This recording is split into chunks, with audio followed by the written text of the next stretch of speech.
Guys, welcome to my new vlog. तो guys, आज का दिन जो है ये थोड़ा सा इम्पॉर्टेंट था। ये सेक्टर 35 में मंदिर है, हम यहाँ पर रहा करते हैं और मंदिर घर के थोड़ा पास ही है। तो यहाँ पर इनका सालाना भंडारा, तो मैं और देव पहुँच चुके थे यहाँ पर मंदिर में हवन के लिए। भंडारे से पहले हवन होता है, मतलब 3 दिन ये भंडारा चलता है जुलाई मंथ में। और हवन की तैयारी हो चुकी है। देव हवन कुंड में लकड़ियाँ लगा रहे थे और बस हवन जस्ट स्टार्ट होने वाला है। हालांकि हम लोग घर से थोड़ा लेट आए थे। ये हैं बाबा जी, और नागा सन्यासी हैं। ये बहुत सालों से इस मंदिर में विराजमान हैं और यहीं पर तपस्या कर रहे हैं। बेरी वाले बाबा जी के नाम से ये मंदिर है। और उसके बाद हवन हो गया था शुरू। बाबा जी ने घी की आहुति डालनी शुरू करी थी और मैं और देव इस तरफ बैठे थे, दूसरी तरफ सामने पूजा की सामग्री, हवन सामग्री हम लोग डाल रहे थे। बाबा जी की प्रेफरेंस रहती है कि कोई ना कोई जोड़ा बैठे पूजा में। तो ज़्यादातर हम लोगों को ये सौभाग्य प्राप्त हो जाता है कि हम पूजा में बैठ पाते हैं दोनों मिलके। तो ये चल रही थी पूजा यहाँ पर। पंडित जी लगातार मंत्रों के साथ हवन हम लोगों से पूर्ण करवा रहे हैं और बाबा जी लगातार घी की आहुतियाँ दे रहे हैं। तो बहुत अच्छा लग रहा है आज का दिन, ख़ास स्पेशल, क्योंकि हम लोग खुद तो ऐसी कोई चीज़ें ऑर्गेनाइज़ कर नहीं पाते हैं साल में कि हम बार बार कुछ करें ऐसा। तो भगवान जी हमें मौका देते हैं और हम भी पहुंच पाते हैं, तो ये बहुत बड़ा सौभाग्य है हमारे लिए। तो ये देव ने ज़रा फ़ोन को स्टिल मोड पे रख दिया था कि रिकॉर्डिंग होती रहेगी। हालांकि फ़ोन में ना बहुत ज़्यादा स्पेस नहीं थी, तो मैंने देव को बोला कि आप इसे बंद कर दो। तो मेरे फ़ोन में स्पेस नहीं है, बंद ही हो जाएगा, देखने को भी नहीं मिलेगी हमें वीडियो कोई, और ये कब बंद हो जाएगा नहीं पता चलेगा। तो फाइनली यहाँ पर और भी बहुत लोग जो सेवा कर रहे थे, लंगर बना रहे थे, वो लोग आ गए थे आहुति डालने के लिए हवन में।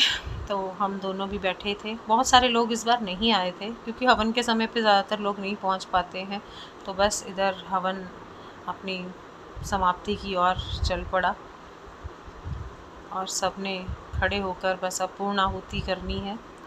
हम लोग सब खड़े हो गए। देखिए बाबा जी के हाथ में नारियल दे दिया गया है, जो पूर्ण आहुति के समय रख दिया जाता है।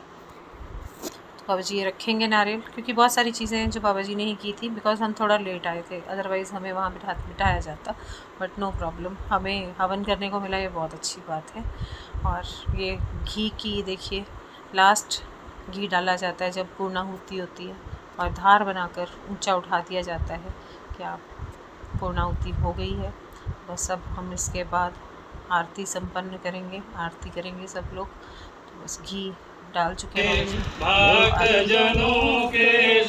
सब ने मिलकर आरती करी, हवन संपन्न। बहुत ही शांति, क्योंकि जब ऐसी चीज़ें होती हैं वातावरण तो उससे भी शुरू होता है, आपको भी बड़ा अच्छा रिफ्रेश फील होता है। मतलब भगवान ये सारी चीज़ें ऐसी हैं जो हमें भगवान जी के बहुत कितनी सुंदर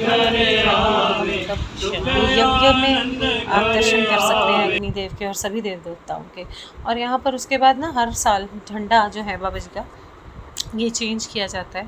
तो ये सब लोग पहले स्नान कराया जाता है, झंडे को, पुराना झंडा उतारा जाता है और नए झंडे को लगाकर फिर दोबारा से झंडे की स्थापना कर दी जाती है उसी जगह पर जहाँ पर था। तो ये देखो देव चढ़े हुए हैं ऊपर, ये लोग फटाफट भाग के चढ़ गए थे और ये झंडा लगा रहे हैं सब लोग। मैं बस दूर खड़े रिकॉर्ड कर रही थी, खुद को रिकॉर्ड नहीं कर पाई क्योंकि वीडियो ही मैं बना रही हूँ, तो मुझे रिकॉर्ड करने वाला कोई था नहीं।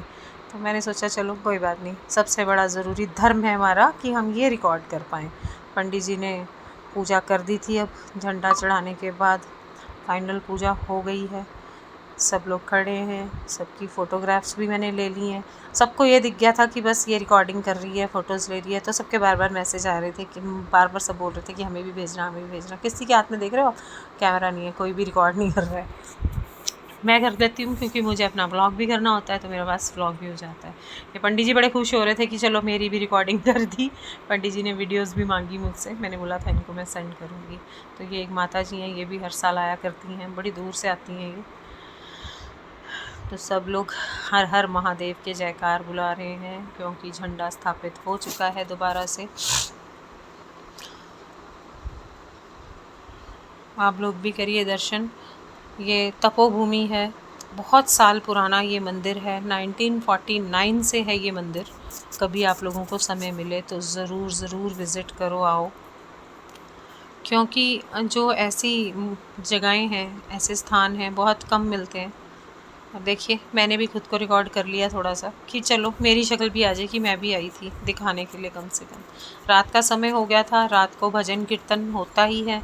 तो बस मंदिर देखिए कितना खूबसूरत लग रहा है। मैं और देव थोड़ा लेट आए थे कि चलो एक बार राउंड लगा लें, क्योंकि बाबा जी ने मुझे स्पेशली बोला था कि आप लोग आना। बस थोड़ी देर के लिए वहाँ से दर्शन करके हम लोग निकले वापस घर की ओर। सड़कें देखिए बिल्कुल सुनसान हो चुकी हैं। अभी हालांकि बहुत ज़्यादा वक्त नहीं हुआ था, 10:30-11 बजे का टाइम है, मगर देख लो अभी तक तो चंडीगढ़ शहर देखो कितना भीड़ भाड़ वाला नहीं दिखाई देता है। हालांकि दिन में थोड़ा रश हो जाता है, मगर दिन में तो चलो जायज़ है, लोग जाग ही रहे हैं लेकिन और शहरों में जैसे आप चले जाओ दिल्ली वगैरह, तो दिल्ली आपको भरी भरी ऐसी ही ट्रैफिक नज़र आएगा कि आपको लगता नहीं है कि वही शांति। यहाँ पे ग्रीनरी भी बहुत सारी है, सुख और शांति बहुत सारी है, आँखों को बड़ा सुकून मिल जाता है। ये देखिए बरसात थोड़ी थोड़ी बूंदाबांदी हुई थी यहाँ, मतलब हम वहाँ थे मंदिर में तो वहाँ थोड़ी ज़्यादा हुई थी, यहाँ आगे आए तो थोड़ा कम दिख रहा है।